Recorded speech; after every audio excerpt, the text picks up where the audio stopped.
wenn ich mein Liebstes nicht mit meinem Liebsten teilen kann, das ist extrem schwierig. In einer Ehe, und dann bin ich ja erst in der Ehe zum Glauben gekommen. Und ich habe dann wirklich wie die Sachen, die ich mit Gott erlebt habe, für mich behalten oder mit Freundinnen teilen. Aber mit ihm konnte ich es nicht teilen und das ist mega hart.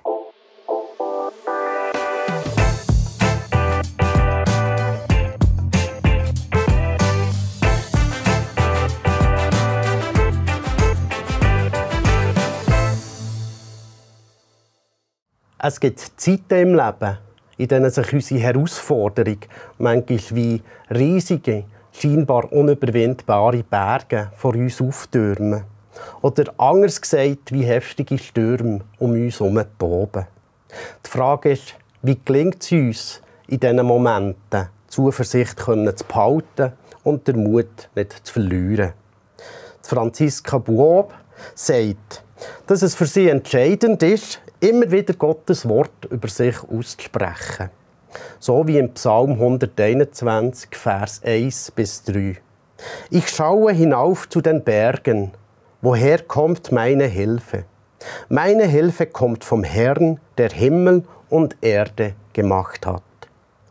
In diesem Talk geht es um die bewegende Lebensgeschichte von Franziska und darum, wie sie ihren Glauben so alltagsnah lebt. Hallo Franziska, so schön bist du heute im Talk, im LiveNet-Talk. Herzlich willkommen. Ja, grüß dich. Markus, merci vielmals. Ich habe mich sehr gefreut. Sehr gerne. Stell doch dich kurz vor, zum Anfang. Ja, wie gesagt, Franziska Buob. Ich habe 4 erwachsene Kinder im Alter zwischen 28 und 36. 4 Grosskinder und das 5. kommt dann im März. Ich bin mit dem Peter geheiratet, in der 2. Ehe seit 16 Jahren. Und zu meinen Hobbys ist Zeit mit der Familie zu verbringen, mit den Grosskindern. Und wenn ich Zeit habe, lese ich gerne christliche Romane, auf der Bibel basierend. Und arbeite tue ich noch als Fachfrau, Coach in der Integration mit der IV zusammen, wo wir die Menschen mit psychischen Beeinträchtigungen in den Arbeitsmarkt integrieren. So kurz und bündig. Das ist schon spannend. Du hast ein Buch geschrieben, Franziska. Das ist diesen Sommer beim Verlag Mosaic Stones erschienen. Und ich zeige das hier schnell in die Kamera. Der Titel ist #OMG, oh mein Gott. Wie bist du auf diesen Titel gekommen und auch auf das Cover? Ja. Also das Cover ist mir eigentlich zugeflogen. Das hat wirklich der Grafiker von Mosaic Stones super geprägt und es passt extrem gut zu dieser Geschichte. Das hätte er nicht wissen. Und der Titel ist etwas, das ich lange studiert habe, aber so, man sagt ja, wenn man ein Buch schreibt, dann kommt der wie währenddem, dass es entsteht. Und das «Oh mein Gott» kann ich einfach wie auch können, so manchmal in Situationen hineinsprechen, zum «Hey, ist das schlimm? Oh mein Gott, ist das schlimm?» Oder «Oh mein Gott, merci vielmals für etwas», mehr als Ausruf, als Dank, als ja, so. Und das mit dem Hashtag OMG hat mir eine junge Frau darauf gebracht, als ich sie gefragt habe, nach welchen Kriterien du das Buch herauslesen. Dann hat sie gesagt, der Titel muss mir ins Auge fallen und erst dann nehme ich sie in die Hand. Und es soll eben auch generationenübergreifend die Leute ansprechen. Ja, das wird sicher auch mit dem Titel-Cover. Das sieht für mich sehr modern aus und ja, ist definitiv ein Eye-Catcher. Und warum hast du deine Biografie geschrieben? Ich habe ganz viele krasse Geschichten mit Gott erlebt, ganz viele ermutigende Geschichten, ganz viele traurige Geschichten, Wundergeschichten, die ich dann zum Teil auch aufschreiben habe, so ein bisschen wie einzelne Kapitel. Ich habe viel Tagebuch geschrieben. Und als ich 40 geworden hat mir eine liebe Freundin ein leeres Buch geschenkt, wo sie drinnen hat geschrieben, liebe Franziska, für deine Geschichte. Und das war so wie ein Anstoss gewesen. Und dann habe ich auch immer wieder so Zusagen von Gott bekommen, aus seinem Wort, mit Bibelversen, die so klar geredet haben. Und gleich habe ich es immer wieder ein bisschen sein und habe einfach wie auch keine Zeit gefunden. Und als ich dann vor etwa 3 Jahren mal den Psalm 145 hatte, bekommen, ist für mich dann wie so wirklich der Fall klar gewesen. Ich lese da schnell 2 Verse daraus, wenn das okay ist. Und zwar steht dort eben, eine Generation soll der anderen von deinen Taten erzählen und schildern, wie machtvoll du eingegriffen hast. Deine Pracht und Herrlichkeit wird in aller Munde sein und auch will ich stets über deine Wunder nachdenken. Immer wieder wird man davon sprechen, wie ehrfurchtgebietend dein Handeln ist. Auch ich will verkünden, welche gewaltigen Taten du vollbracht hast. Und das hat mich so berührt, ich habe immer so Herzklopfen bekommen. Aber es ist dann gleich noch ein Zeitchen gegangen, wo es noch einen recht deftigen Schutt hat gebraucht von Gott. Und das erzähle ich jetzt hier nicht, weil das ist der Einstieg in den zweiten Teil von meiner Biografie. Aber ja, interessant. Mhm. Genau. Das Buch ist ja der erste Teil von deiner Biografie, der Anfang da ist. Ich habe das gelesen und habe vor allem auch gestaunt, um eben die kräftige Glauben, die dich durch die Stürme von deinem Leben auch immer wieder getragen hat. Eine Pfarrerin hat dir mal gesagt, du hättest Gabe vom Glauben auch. Was bedeutet das? Gabe vom Glauben ist etwas, das wir einerseits alle brauchen. Das ist zwar dann nicht die Geistesgabe, aber wir brauchen ja auch, dass wir glauben dürfen, dass Gott für mich ist, dass ich sein Geschenk annehmen von der Lösung. Und die Geistesgabe vom Glauben hat damit zu tun, dass Gott so Menschen mit der besonderen Fähigkeit ausstattet, immer eine feste Zuversicht zu haben. Nicht zu zweifeln, wenn in seinem Wort das steht, dann ist es so. Selbst durch die heftigsten Stürme durch. Und das ist etwas, was ich eben wie erst kürzlich auch so richtig realisiert habe. Warum dass ich das eben so kann. Die einfach so festhalten und glauben. Und selbst wenn Schwierigkeiten kommen, immer wieder das Positive sehen, immer wieder dürfen auf Gott zurückgreifen. Er hat es im Griff. So, das ist, glaube ich, der Unterschied. Ja. Also jeder Mensch hat ja Gaben. Du hast Gaben. Und Gott hat uns erschaffen. Und er hat unser Leben ja schon gesehen. Und das hat mich auch mal so berührt, weil er sieht, was wir durchmachen und tut uns entsprechend begaben, dass wir das stemmen können, was er uns zutraut, nicht zumutet. Und so tun wir einander ergänzen und dürfen einander ermutigen. Jeder mit seinen eigenen Gaben, die er bekommt. Mhm. Mhm. Ja, nimm uns doch mal noch ein bisschen mit in dein Leben. Wie bist du aufgewachsen? Also ich bin die älteste von 3 Kindern. Ich bin nicht in einem christlichen Elternhaus aufgewachsen. Meine Mami wollte eigentlich gar keine Kinder. Und dann hat sich dann auf meinen charmanten österreichischen Vater eingeladen. Und so ein bisschen auf ein Abenteuer. Und dann bin ich halt dahergekommen. Dann haben sie geheiratet. Und mein Papi war eben leider jemand, der nicht so treu war. Und dann ist die Ehe nach 6 Jahren schon bereits wieder geschieden worden. Und ein Jahr später hatte meine Mami einen Freund für 10 Jahre, von 7 bis 17, der extrem gewalttätig war. Also meine Brüder und ich sind sehr, sehr drunter gekommen, kann ich sagen. Er noch viel mehr, er ist viel einfach geschlagen, abgeschlagen worden, ich auch.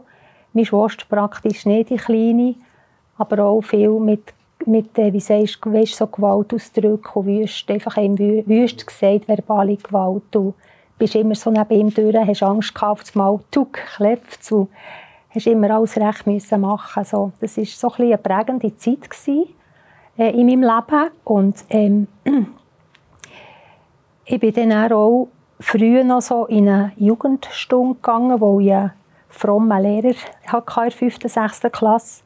Und dort bin ich mal in einer Jugendstunde an eine Evangelisation auf Bern mitgegangen, wo dann der Aufruf war, ich habe zuerst mal gehört, dass man sein Leben Jesus übergeben kann. Und der Prediger hat dann wirklich so klar gesagt, also wenn morgen Jesus wiederkommt und du heute dein Leben ihm nicht gibst, dann wo kommst du her? Also, und ich habe dort wirklich so ein bisschen Angst bekommen und habe mich dann dort ein bisschen aus dem heraus bekehrt. Und ja, diesen Ort wollte ich ja nicht. Da wollte ja niemand her. Ja, und darum habe ich gesagt, das ist so ein bisschen wie meine erste Bekehrung. Es ist dann auch noch etwas später, ist dann auch die wahre, sage ich mal, Bekehrung gekommen. Aber ich habe das dann wie nicht gelebt. Ich habe zwar gleich an Gott geglaubt, aber ich habe einfach auch ein bisschen in mein Kämmerchen verräumt und wenn ich ihn gebraucht habe, bin ich ihn dann wieder reichen. So ein bisschen auf die Art. Mhm. Also das heisst, bei diesem Anlass bist du zum Glauben gekommen. Daheim hat der Glaube nicht eine Rolle gespielt, wo du aufgewachsen bist? Gell, ich war wirklich alleine, oder? Ich bin auch am Sonntag zur Predigt. Wenn man jetzt zur Unterweisung geht in der reformierten Kirche, musst du ja da irgendwie 12-mal im Jahr zur Predigt, dass du konfirmiert wirst. Und dann bin ich irgendwie für jeden Sonntag gegangen, oder? Und dann bin ich auch schon ein bisschen ausgelacht worden von daheim. Aber ich habe schon gesucht, immer. Also Gott hat mich gesucht, immer. Und ich bin halt habe es eigentlich so gerichtet, dass ich ihn einfach dann vorgenommen habe, wie ich ihn brauche. Also, später im Leben hast ja du einen Mann gehabt, wo du mit ihm nicht die Glauben hast können teilen. Wie hast du das gemacht? Wie hast du da die Glauben gelebt? Ja, es war so, dass ich mich erst mal mit 18 lernen kennen. Und gleich sind wir zusammengezogen und haben uns überlegt, dass wir auch Familie gründen wollen. Nach 3 Jahren bin ich schwanger geworden, bevor wir heiraten. Und musste dann in der 13. Woche eine Auskratzung machen, weil das Baby ist abgestorben. Wir haben keinen Herzschlag mehr gehört. Und das war auch schlimm für ihn und für mich. Vor allem, weil es dann noch sein Geburtstag war. Er hat wirklich jahrelang auch gelitten. Und ich bin dort in diesem Spitalbett gelegen und habe das erste Mal seit langem wieder Gott gesucht. Bisher ist immer alles so wunderbar gelaufen in meinem Leben, aber dann habe ich wie auf das Mal gemerkt, ich habe es einfach nicht im Griff. Wir wollten das Baby und jetzt ist es gegangen. Und dann habe ich so zu Gott gebetet in diesem Spitalbett und konnte das einfach so hergeben und habe dann einfach so einen Frieden bekommen. Wie die Trauer war wie weg und ein Frieden hat, stattdessen ist auch wie ein Frieden in mein Herz gekommen. Und wir haben dann geheiratet. Ich bin wieder schwanger geworden, aber ich war ja auch noch nicht definitiv Christ gewesen. Ich habe ja vorhin erzählt, dass ich mit 14 mich an dieser Evangelisation mal bekehrt habe. Mehr aus lauter Angst bald gesagt. Aber dann, als ich schwanger war, zu meinem ersten Kind, hatte ich mal das Bedürfnis, in einen Gottesdienst zu gehen, wo ich in der Lehre, ich habe das KV gelernt, habe ich jemanden kennt, der mich immer wieder an so christliche Anlässe mitgenommen hat. Und dann hatte ich jahrelang keinen Kontakt mehr mit ihm nach der Lehre. Und habe dann auf einmal den Eindruck, ich sollte ihm anrufen und fragen, ob ich mit in einen Gottesdienst kommen. Und der hat sich mega gefreut. Und da habe ich auch ein Kapitel geschrieben über ihn. Und ich war dort in diesem Gottesdienst und ich habe den Pfarrer noch nie gesehen, er mich noch nie, hat meine Geschichte nicht gekannt. Ich bin dort in einem Häufchen gehockt und er hat einfach direkt in mein Leben geredet. Er hat genau das gesagt, was ich erlebe. Ich hatte ja immer die Frage gehabt, ich möchte gerne mit Gott, aber mein Mann möchte nicht. Das ist so ein bisschen, das war für ihn kein Thema dann. Und er hat einfach direkt in mein Herz hineingeredet. Das mich hat so bewegt, und ich wusste, Gott zu mir, jetzt musst du ganze Sachen machen. Und das habe ich dann gemacht. Und dann war ich extrem verliebt in Gott. Und ich bin wirklich vom Menschen her jemand, der sehr enthusiastisch ist und eben wirklich den Menschen gerne Sachen erzählt. Und ich habe natürlich dann meinem Mann sehr viel erzählt und war auch traurig, dass er das nicht hören wollte. Und er hat gesagt, du bist ganz eine andere Frau, als die ich geheiratet habe. Und dann hinterher muss ich sagen, er hat völlig recht gehabt, oder? Also es muss ja auch für ihn ganz schlimm gewesen sein, wenn einfach eine Frau auf einmal ganz eine Fromme wird, oder? Ich war wirklich so sogenannte Fromme gewesen. Also ich bin es immer noch. Ja, und das war eine Herausforderung, vor allem als auch die Kinder kamen, dass ich gebetet mit den Kindern. Ich durfte zwar auch in den Gottesdienst gegangen, aber er hatte einen Job, wo er dann am Sonntag gearbeitet hat. Und dann konnte ich auch zur Predigt. Und wenn es dann zum Beispiel am Abend darum ging, wenn die Kinder im Bett waren und der Papi hat sich ins Bett da und sie gefragt, hey Papi, kannst du noch mit uns beten? Hat er dann aber gesagt, ich gehe die Mami holen. Und wir haben einander gut ergänzt. Er ist ein wunderbarer Papi. Und von dem her hat er dort einfach dort wieder von getrennt, sage ich jetzt mal, dass das für ihn nicht gestimmt. Und ich hatte eine Zeit lang auch das Gefühl, ich müsse den Kind wie Gott beweisen, wenn der Papi sagt, das gibt es denn nicht oder ich glaube das nicht. Sie haben auch gefragt, warum glaubst du nicht? Und er hat einfach gesagt, er glaubt das nicht, weil es viel Leid auf dieser Welt gibt und dass Gott so etwas zulässt. Und ich hatte dann fast ein bisschen den Stress gehabt, meinen Kindern zu sagen, ja, der Gott ist schon da und so, bis mir Gott mal gesagt hat, du musst mich nicht rechtfertigen. Ich habe einen Plan, ich gehe mit deinen Kindern, ich weiss, was ich tue. Und dann bin ich auch recht ruhig geworden in diesem Sinne. Vielleicht ist euch auch schon aufgefallen, dass auf diesem YouTube-Kanal keine Werbung läuft. Das hier ist die einzige Werbeunterbrechung. Mit unseren Social-Media-Plattformen generieren wir keine Einnahmen. Darum sind wir auf Spenden angewiesen. Herzlichen Dank, dass ihr uns finanziell unterstützt und es so möglich macht, dass noch mehr Menschen im Glauben ermutigt werden und Orientierung finden zu aktuellen Themen. Unten in der Infobox findet ihr alle Informationen zu den Spendenmöglichkeiten. Jetzt wünsche ich euch weiterhin viel wertvolle Impulse mit diesem Video hier und den weiteren Videos auf diesem Kanal. Also du sagst, Gott hat mir mal gesagt. Wie ist das gegangen? Ja, das klingt schon noch ein bisschen verrückt, wenn man das so sagt. Das sind einfach so wie Eindrücke, die da manchmal kommen, wenn ich am Reden war mit den Kindern und da wollte ich rechtfertigen, dass du auf einmal so wie innerlich so wie das kannst ja gar nicht so sein, weil da kommt ein querer Gedanke daher, der dir etwas sagt, in etwas hinein, man sagt ja dem kontraintuitiv. Eigentlich bin ich etwas da am Erklären, dann kommt ein Gedanke und dann habe ich oben gewusst, oh, das ist Gott. Und habe gehört, er sagt hier, du musst das nicht machen. Und es hat mir mega eine Ruhe gegeben, weil ich wusste, okay, Gott, er ist dran, er hat einen Plan, er hat meine Kinder einzigartig originell geschaffen und er weiss, wie er mit den Kindern seinen Weg gehen kann. Das ist nicht meins, oder? Und so habe ich, also wir haben ja immer wieder ein bisschen Ups und Downs erlebt. Das Schwierigste war für mich, dass ich wie nicht mit ihm über den Glauben halt reden. Und wenn ich darüber geredet habe, manchmal ist es mir ja dann gleich vorgekommen. Oder bin ich übersprudelt. Oder haben wir Sachen, wir haben ja Sachen erlebt. Das verschreibe ich ja auch auf Wundergeschichten, wo eine Geschichte war, wo der Kevin, mein ältester Sohn, so etwas operieren am Hals und das hättest du wirklich nur operativ entfernen. Und dann hat er sich auf das eingeladen, mit den Ältesten der Gemeinde zu beten. Und dann ist tatsächlich das Wunder passiert, dass er nicht operieren musste, einen Tag vor dem Ops, oder? Und da bin ich so nervös und bin das nachher erzählen und übersprudelt. Und er hat dann so gefragt, ja, glaubst du jetzt, dass das Gott gemacht hat? Und er habe ich also gesagt, ja, wer denn sonst? Selbstverständlich, das ist für uns ein Wunder. Und ich denke, das waren immer wieder so Zeichen, wo Gott auch zu ihm geredet hat. Und auch, wenn ich mein Liebstes nicht mit meinem Liebsten teilen kann, das ist extrem schwierig. In einer Ehe, und da bin ich ja erst in der Ehe zum Glauben gekommen. Und ich habe dann wirklich wie die Sachen, die ich mit Gott erlebt habe, für mich behalten oder mit Freundinnen teilen. Aber mit ihm konnte ich es nicht teilen und das ist mega hart. Das sehe ich ja jetzt, als ich mit dem Peter geheiratet bin, wo wir alles teilen können, zusammen beten. Ja. Peter, das ist die... Ja, Mann, genau, ja, genau.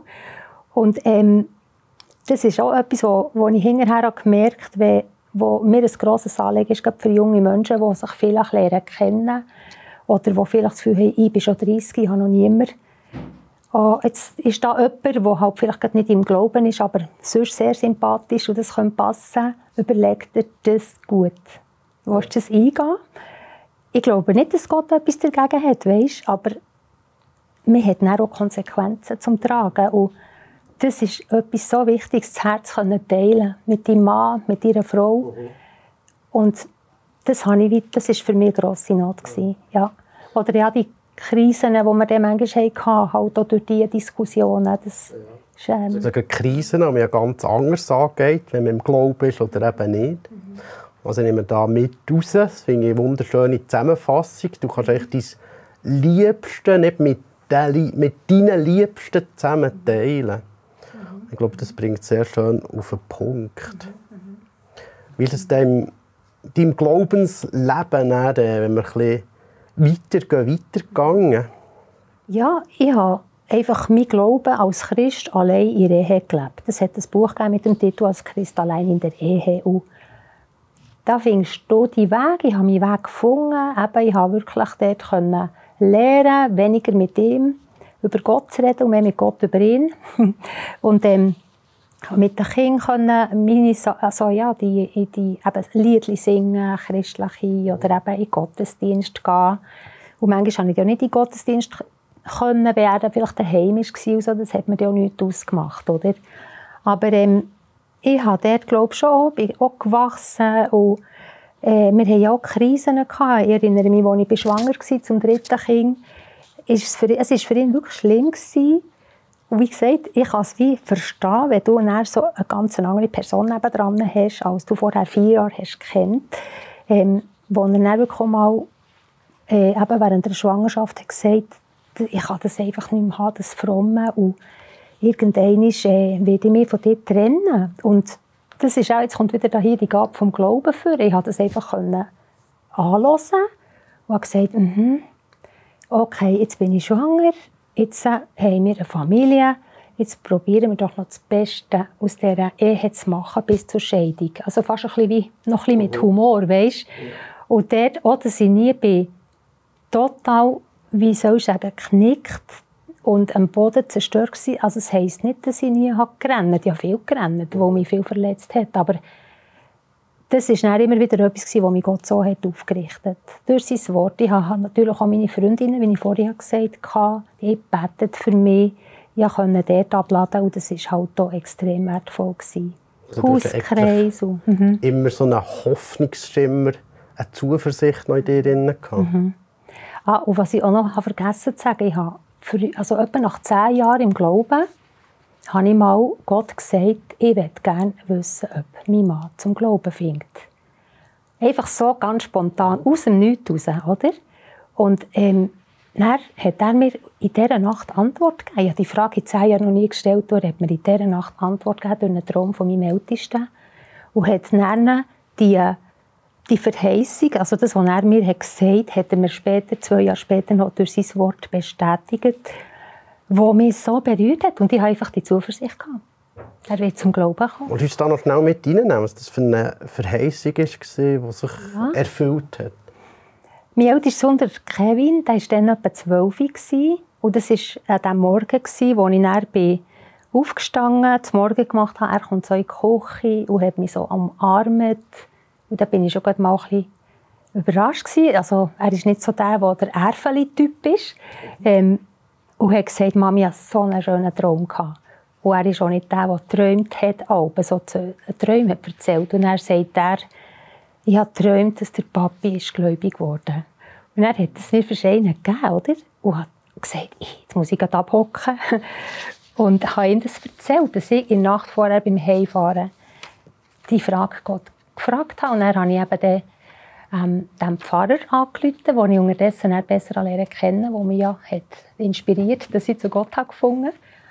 Und habe ihm gesagt, du, jetzt habe ich etwas erlebt. Wie soll ich mit dem umgehen? Und er sagt mir, das ist eine Verheißung. Die nimmst du. Das ist klar, das ist Gottes Reden. Und nach 2 Jahren ist noch nichts passiert. Ich habe natürlich nicht darauf gewartet. Und dann habe ich mal gerannt wieder im Gebet und gesagt, wenn kommt denn das? Und er hat mir Gott eine Bibelstelle gegeben, durch das Forschen. Ich bin immer ein bisschen nachforschen, weißt, die Parallelstellen forschen. Und er steht dort im Habakkuk, das ist im Alten Testament, das Buch. Ich sage, es kann es nicht wortwörtlich wiedergeben, aber es ist gestanden, die Träume eurer Kinder werden kommen. Einfach schon mal das. Sie werden nicht ausbleiben, ich soll festhalten und nicht zweifeln. Dann musste ich das lauter Wasser hornen vor lauter Freude, dass mir Gott so direkt wieder eine Antwort gegeben. Das waren so eindrückliche Momente, die mir halt geholfen haben, wenn es schwierig ist geworden, es kommt. Das ist wirklich sehr eindrücklich. Und wenn wir nochmal auf dein Buch sprechen kommen, direkt, das ist ja eigentlich voll so Herausforderungen und eben Situationen, wo die Glauben, die dich so getragen hat, immer noch trägt, so zum Vorschein kommt. Ich werde weitergehen im Buch noch und dort auf einen Sturm kommen, der dann einige Jahre später ist gekommen.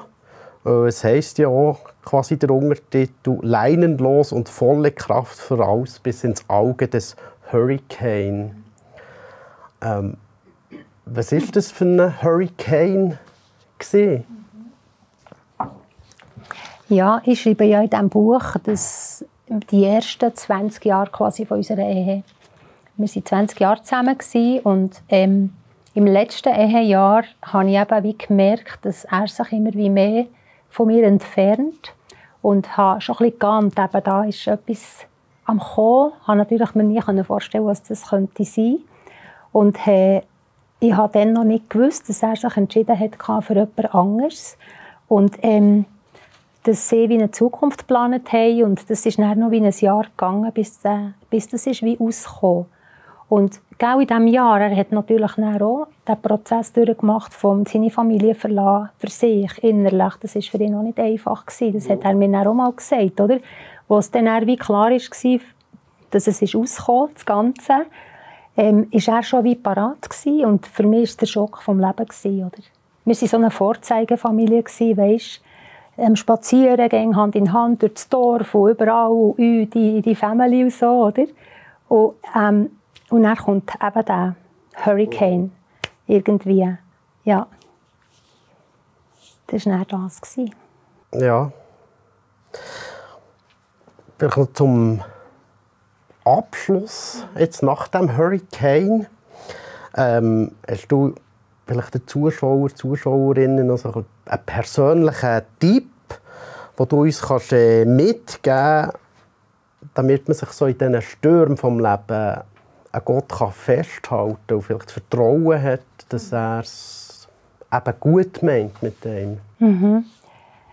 Ja, über die Frage ein Zeitchen nachgedacht. Das ist eine sehr gute Frage. Und ich habe wie eine Gegenfrage an das Publikum. Glaubst du eben, dass Gott gute Pläne hat? Egal, was passiert in deinem Leben, glaubst du, dass er der ist, der Kontrolle hat, auch wenn dir die Kontrolle entgeht? Bei mir war auch noch halt etwas, das mich extrem durchgetragen hat, dass ich mal in meinem Leben, im jungen Glaubensleben, ich blende das noch schnell einblenden, eine Vision hatte, also wie ein Erlebnis, wo ich das Gefühl hatte, ich bin wie bei Gott im Himmel nach meinem Leben, wo er mir mein Leben hat gezeigt und ich durfte ihn alles fragen, aber ich habe natürlich nicht gesehen, was ich dann wieder erlebe. Und dann habe ich jede Frage gestellt. Wir sind das Leben durchgegangen wie ein Film. Und habe immer wieder Stopp sagen und er hat mir alles erklärt. Siehst hier die Leute und da schau, wegen dem, wegen denen dort vorne habe ich hier und so. Ganz eindrücklich mir erklärt. Und das habe ich ganz jung in meinem Glaubensleben, etwa mit 4, 25, erlebt, wo ich anfangs die Buben hatte, 2 Buben. Und das hat mich natürlich auch extrem durchgetragen, nebst dieser Gabe vom Glauben. Und darum konnte ich dann wie auch sagen, ich weiss, es ist gut, was da passiert. Weil ich werde im Himmel Erklärungen bekommen für das, was da passiert. Aber ich verstehe es jetzt nicht, ich habe ja die Ewigkeitsperspektive nicht. Und darum glaube ich dann, wenn Gott sagt, ja, gute Pläne über dein Leben, ja, Gedanken vom Frieden über dein Leben, wie es die Bibel ja sagt. Und, für mich ist das ganz, ganz wichtig. Das Erste, ich glaube jetzt das einfach, dass Gott gute Pläne hat, egal wie die Umstände sind. Und was mir auch geholfen hat, ist halt, nahe bei Gott zu bleiben, in seinem Wort zu bleiben und Musik zu hören. Wir reden ja von Worship. Das heisst Anbetungsmusik, Musik, die über Gottes Güte, Gottes Grösse singt. Und ich habe mir so Strategien entwickelt, also mit Gott zusammen, dass er mir geholfen hat, wie kann ich von diesem Leid her zu ihm mit Ruhe, ins Auge vom Hurricane, wenn es mich mal so durchkutet. Ja. Und ich weiss nicht, ob es noch reicht, das vielleicht noch kurz vorzulesen. Wo ich eben erzähle, ja, wie kommst du in die Ruhe rein? Und es gibt ein weises Sprichwort, welches eine große Kraft beinhaltet. Danken schützt vor Wanken, Loben zieht nach oben. Für mich wurden das Danken und auch meine Himmelsfenster zu hilfreichen und ermutigenden Strategien und gehörten zu einem festen Bestandteil auf meinem Weg. Es waren Zeichen der Liebe Gottes und seine Art, mein arg beschädigtes Lebensschiff aus dem tobenden Sturm hinauszusteuern, hinein in das Auge des Hurrikans, in seine Ruhe. Herzlich gerne möchte ich dir empfehlen, dass, wenn du eine gewisse Situation nicht verändern kannst, dir die Energie sparst, mit eigener Kraft auf Biegen und Brechen etwas daran ändern zu wollen. Wie wäre es denn, wenn du dich viel mehr auf die Suche machen würdest, um verborgene Schätze zu finden, worüber du dankbar sein kannst? Etwa nach dem Motto, wer sucht, der findet. Deine innere Haltung wird sich je länger, je mehr zum Positiven verändern. Es ist zwar oft ein mühsamer Prozess, aber wieder liegt es an dir, welche Entscheidung du triffst. Und jeder Mensch kann sich entscheiden, wo er heranschaut. Schaue ich jetzt auf den Sturm oder schaue ich jetzt auf das, was Gott hier parat hat und sagt, ich weiss um den Sturm, aber ich bin da und ich helfe dir. Und das finde ich, das ist extrem wertvoll. Eben, wo schaue ich her? Wie entscheide ich mich? Weißt, ich habe, wie ich gesagt habe, viel gerannt. Ich habe viel einfach müssen über meine Kinder und alles, die also müssen leben. Aber ich weiss, Gott hat das alles sich überlegt, bevor er es uns gegeben hat. Wo schaue ich her? Schaue ich auf den Sturm oder gehe ich quasi zu Gott in die Ruhe? Wunderschönes Schlusswort. Danke vielmals, Franziska. Merci dir. Und, für das Buch, das ich nochmal in die Kamera zeige, das man im Buchhandel kaufen kann. «Oh mein Gott», wo eben die Lebensgeschichte an dem Detail drin ist, all die Stürme von deinem Leben und eben, wo die starke Glauben auch zeigt. Ich freue mich schon auf den zweiten Teil. Das ist für mich so richtig zum Page-Turner geworden. Oh, merci. Danke vielmals, Franziska, dass du heute da bist. Sehr gerne geschehen. Und danke für deine Offenheit. Ich wünsche dir alles Gute. Merci vielmals, Markus, und dir auch. Ja. Mitten in Bern, direkt am Bahnhof, ist LiveNet, täglich ein Impulsgeber für die Schweiz. Mit unserer Medien- und Beratungsarbeit setzen wir gezielt Impulse, die das Leben nachhaltig verändern. Lasst uns zusammen in der Schweiz und darüber hinaus einen Unterschied machen.